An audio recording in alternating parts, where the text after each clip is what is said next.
Hello and welcome back to the channel. LC here, your guide to all things Multiversus. Back today to discuss 5 changes that I'd like to see within the future of the game.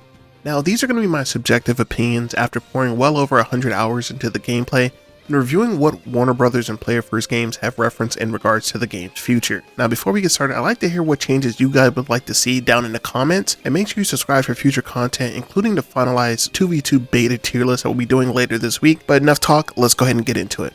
Now these 5 that I have listed here aren't going to be in any specific hierarchy when it comes to overall importance.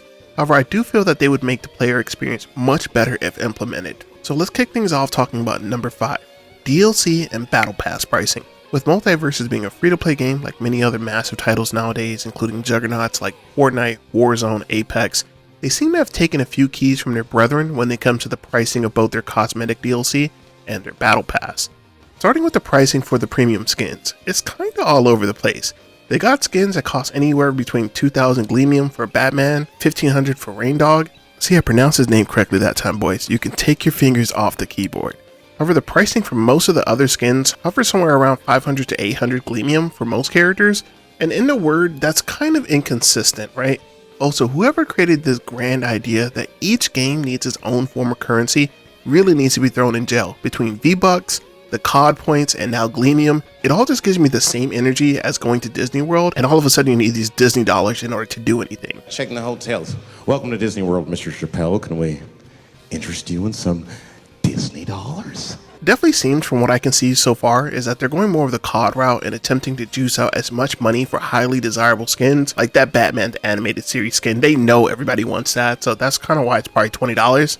Not exactly consumer friendly, but you know, they didn't write the playbook on this. They're merely just adapting and utilizing tactics that have worked on gamers for years now. Even things like ring out animations actually cost $10 a pop, which in my opinion is kind of pricey. Having at least maybe 1 or 2 of these available per battle pass season might help soften the overall blow, but I think having these around 700 to 800 like overall per ring out animation would probably go a lot further to help incentivize players in actually purchasing them. Or if they did sales periods, I think that would also help. So let's move on to the Battle Pass.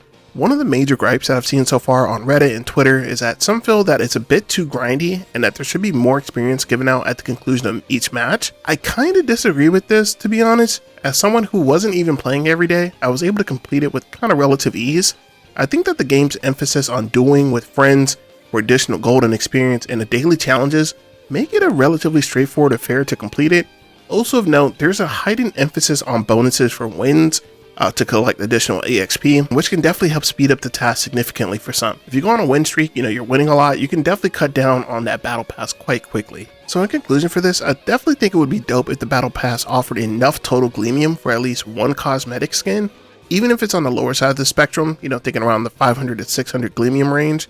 Overall, I'm cautiously optimistic that this will get more refined with time. So I'm not going to panic just yet, but this is definitely a change I'd like to see. And then coming in at number 4, we have the element that actually will impact almost every player playing this game online.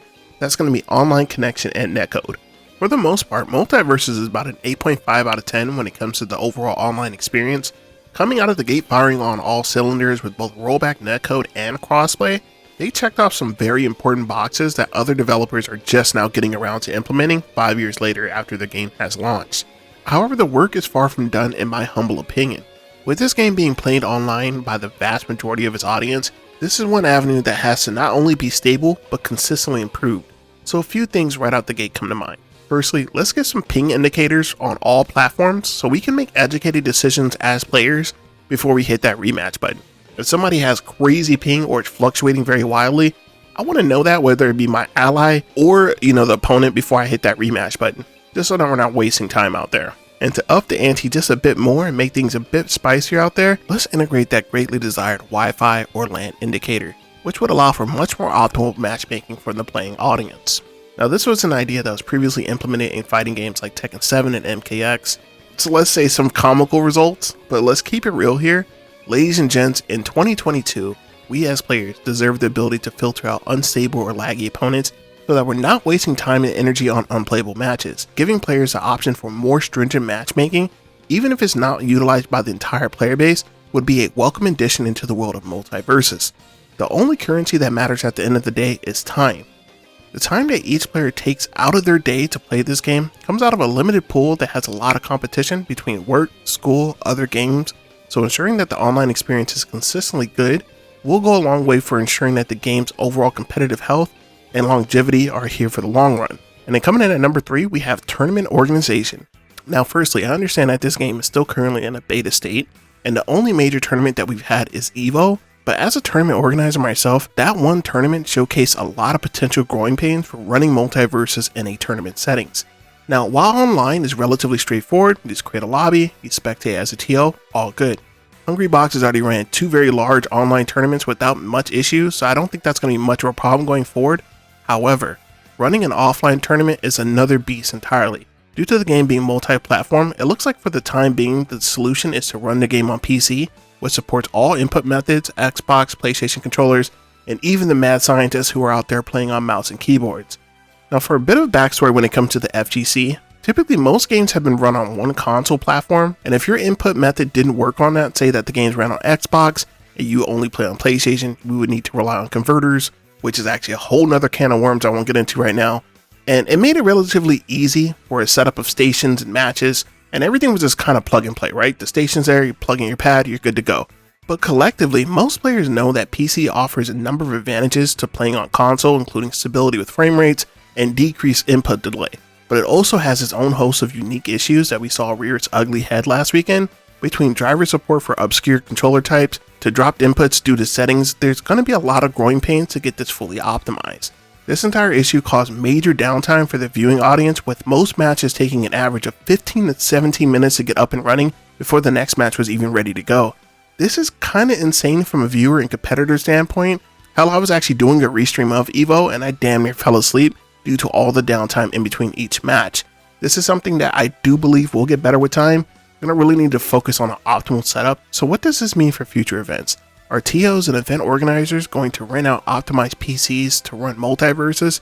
And will this even be accessible for each region to ensure uniformity? These are some of the major hurdles that need to be addressed if Multiversus ever ends up rolling out a tournament circuit in the near future.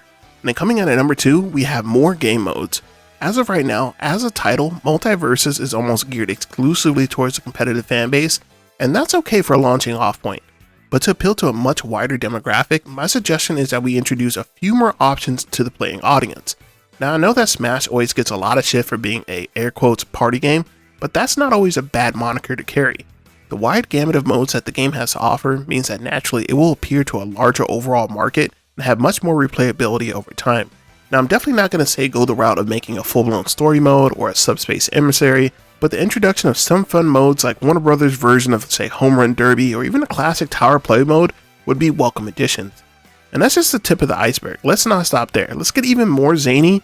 Let's add some items into the fray to make things even more chaotic. And that's one thing that makes Smash one of those definitive like party games. Pretty much everybody knows to a certain extent how to play Smash, but it gets so chaotic with, the items and everything like that.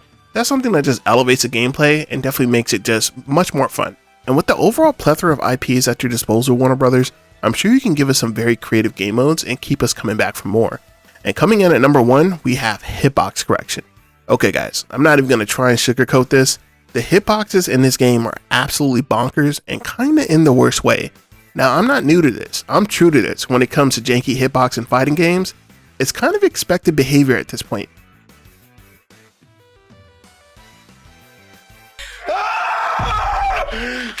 But at times, hitboxes in this game are borderline egregious and downright maddening. Now as a game developer, I know that it's damn near impossible to have every move in the roster animate in accordance with what we visually see on the screen. But I think some serious fine tuning may be in order, and it actually sounds like based off these tweets, the process has thankfully already begun. Multiversus' lack of a priority system kinda magnifies this issue overall, and it seems whoever flails the most with the most jankiest hitbox wins out in most interactions. There's a brilliant video that I have linked from Reddit user Silverfan that does an exceptional job of explaining why this is such an issue with certain characters and moves such as the dreaded Finn backpack spin. And while it's unlikely that they'll actually implement a full-blown priority system into, this game is really late into the game's development cycle, I think that continued fine-tuning across the entire cast's hitboxes will make it much less frustrating in the long run. And that'll do it for 5 changes that I'd like to see in Multiversus. Feel free to let me know what changes you think would actually help the game in the long run down in the comments. And if you liked the video and you're here for Multiversus content, make sure you drop a sub, and I'll see you guys in the next one where we discuss the 2v2 beta tier list.